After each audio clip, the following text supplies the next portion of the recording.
ஓம் முருகா போற்றி, கந்தா போற்றி, கடம்பா போற்றி, கதிர்வேலா போற்றி, அறுபடை வீடு கொண்ட முருகப்பெருமானே போற்றி போற்றி.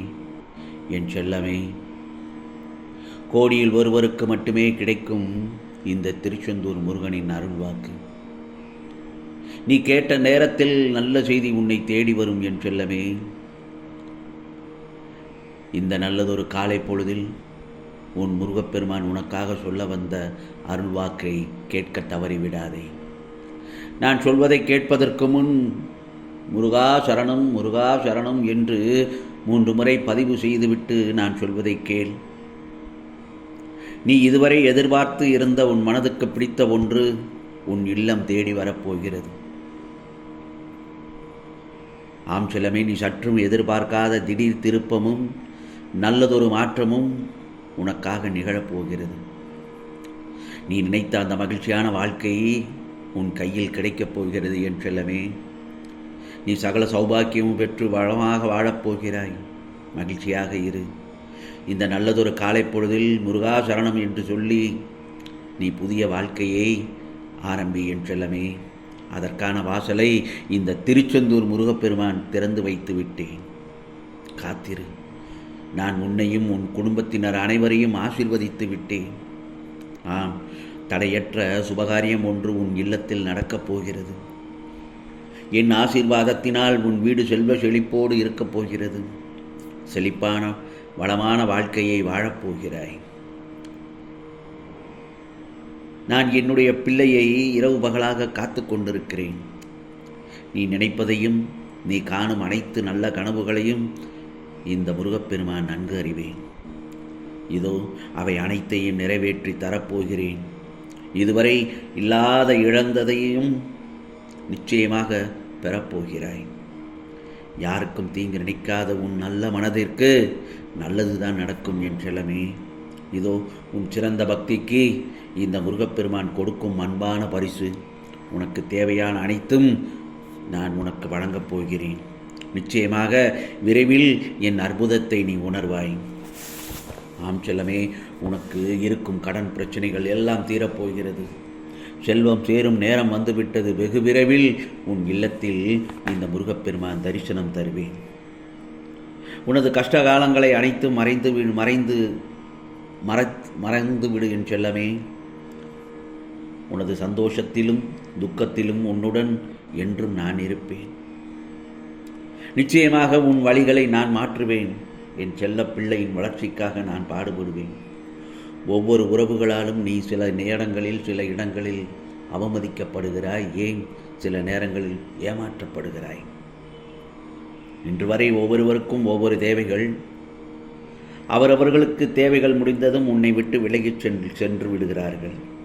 அதை நினைத்துதான் நீ இப்பொழுது கவலைப்படுகிறாய். உனக்கான சரியான உறவை தேர்ந்தெடுத்து உன்னிடம் நான் விரைவில் கொண்டு வந்து சேர்ப்பேன். மன உறுதியே இல்லாதவனுடைய உள்ளம் குழம்பிய குட்டைக்கு ஒப்பாகும். கோபத்தில் ஒருவரை ஒரு அடி அடித்து விடுவது எளிது. ஆனால் எழும் கையை தாழ்த்தி மனதை கட்டுப்படுத்தி அமைதியாக இருப்பது கடினமான செயல்தானே. அந்த கடினமான செயலைத்தான் நீ பழகிக்கொள்ள வேண்டும் என்று நான் உன்னிடத்தில் சொல்லிக்கொண்டே இருக்கிறேன். அதைவிட என்ன தெரியுமா? நிதானம் என்னும் அற்புதமான ஆயுதத்தை பயன்படுத்துபவர்கள் எதையும் சுலபமாக சாதித்து விடுவார்கள். 1000 உண்மைகளை நீ பொய்யாக்கலாம், 1000 பொய்களை நீ உண்மையாக்கலாம். ஆனால் ஒருபோதும் உன் மனசாட்சியை உன்னால் நிச்சயம் பொய்யாக்க முடியாது. இந்த திருச்செந்தூர் முருகப்பெருமான் சொல்வது உண்மைதானே என் செல்லமே. விழுந்து விடுவேன் என்ற பயத்துடன் ஓடாமல் விழுந்தாலும் எழுந்து விடுவேன் என்கிற நம்பிக்கையோடு ஓடு. வாழ்க்கையில் அப்போது உனக்கான தடுமாற்றமே இருக்காது. எவரையும் எதிர்பார்த்து வாழவும் கூடாது, எவருக்கும் பாரமாகவும் வாழக்கூடாது. இந்த பிரபஞ்சத்தில் இதோ நமக்கு கிடைத்தது போதும் என்ற வாழ்க்கையே சிறப்பானது. அந்த மனமே அமைதிக்கு உண்டாகும். உருவத்தில் எப்படி இருந்தாலும் உள்ளத்தில் குழந்தையாக இரு. இந்த உலகமே உன்னை நேசிக்கும். மற்றவர்களுக்கு நீ வலியச் செய்யும் 3 விஷயங்கள் என்ன தெரியுமா? அறிவுரை, உதவி, அன்பு. உலகமே உன்னை எதிர்த்தாலும் நீ செய்வது சரியென்றால் யாருக்காகவும் உன்னை மாற்றிக்கொள்ள வேண்டாம். ஆம் செல்லமே, வசதியாக வாழ வேண்டுமே என்று உழைப்பதை விட வறுமையில்லாமல் சந்தோஷமாக வாழ வேண்டும் என்று உழைத்து வாழ்வது சிறந்ததல்லவா? இன்னொன்று சொல்கிறேன், கவலைகள் எங்கிருந்து வரும் அது யாருக்குமே தெரியாது. ஆனால் மகிழ்ச்சியும் புன்னகையும் உன்னிடத்தில்தான் உள்ளது. நீ மிகவும் நல்லவன் என்பதை உன் முன்னால் இருக்கும் கண்ணாடிக்கு தெரிந்தால் மட்டும் போதும். உன் முதுகுக்கு பின்னால் இருந்து பேசுபவர்களுக்கு அது தெரிய வேண்டிய அவசியமே இல்லை. உனக்கான வெற்றி தள்ளி போகலாம், ஆனால் உனக்கான முயற்சி ஒருபோதும் வீண் போகாதல்லவா? ஆகவே கண்ட இடத்தில் கொட்டக்கூடாதது குப்பை மட்டுமல்ல, உனது குடும்ப பிரச்சனைகளையும் தான். பிறப்பது ஒரு முறை, வாழ்வதும் ஒரு முறை, பின் இடையில் எதற்கு கோபம் என்னும் வன்முறை? விட்டுக்கொடு என் செல்லமே, விட்டுக்கொடு, அன்பு காட்டு, வாழ்க்கையை வென்று விடலாம். அன்பானவர்களை மட்டுமல்ல, எதிரிகளையும் கூடத்தான். ஆகவே நீ எது வேண்டுமானாலும் இழக்கலாம், வழி கொடுமையானது, தன்னம்பிக்கையை மட்டும் இழக்காதே. வாழ்க்கை மிகவும் பெரியது. எவன் ஒருவன் பிறர் மீது குறை கூறிக்கொண்டே குதர்க்கம் செய்கின்றானோ அவன் என் உள்ளத்தை துளைத்து காயப்படுத்துகிறான். ஆனால் எவன் எல்லா துன்பங்களையும் பொறுமையுடன் தாங்கிக் கொண்டு முருகா முருகா என்று என்னை சரணடைகின்றானோ அவன் என்னை மிகவும் மகிழ்ச்சியில் ஆழ்த்துகின்றான். உண்மையை நியாயப்படுத்தி பேசினால் ஒன்று அவமானப்படுவாய், இல்லை என்றால் காயப்படுவாய்.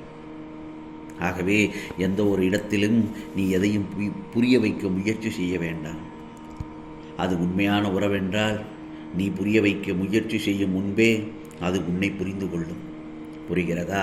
ஆகவே நீ எவ்வாறு பேச கற்றுக்கொள்ளாயோ அதே போல மௌனத்தையும் கற்றுக்கொள். பேச்சு உனக்கு வழிகாட்டலாம், ஆனால் மௌனம் நிறைய சந்தர்ப்பங்களில் உன்னை பாதுகாக்கும். நெருப்பில் இறங்கி நடைபோட நினைக்கும் நீ ஏன் அஞ்சுகின்றாய்? உனக்கு நிழலாக இந்த திருச்செந்தூர் முருகப்பெருமான் நான் இருக்கும்போது கஷ்டங்களை பார்த்து பயப்படக்கூடாது. நான் நீ சொன்னது முழுமையாக கேட்டு செயல்படு. ஏனென்றால் கோடியில் ஒருவருக்கு மட்டுமே கிடைக்கும் இந்த அருள் வாக்கு. நீ என்னிடம் எதிர்பார்த்த விஷயத்தை உடனடியாக இந்த முருகப்பெருமான் நீ கேட்ட நேரத்தில் நான் செய்து முடிக்கப் போகிறேன். அதற்கான தகுந்த நேரம் வந்துவிட்டது. நல்ல செய்தி, அடுக்கடுக்கான பல நல்ல செய்திகள், சுப செய்திகள் உன் இல்லத்தில், உன் செவியில் உன்னை தேடி வரும். மகிழ்ச்சியாக இரு, சந்தோஷமாக இரு. இது முருகனின் அருள் வாக்கு, சத்திய வாக்கு. உனக்கானதெல்லாம் நிச்சயமாக நல்லது நடக்கும். நல்லது மட்டுமே நடக்கும், அதுவும் நன்மையாகவே இருக்கும். ஓம் முருகா சரணம், ஓம் முருகா சரணம், ஓம் முருகா சரணம்.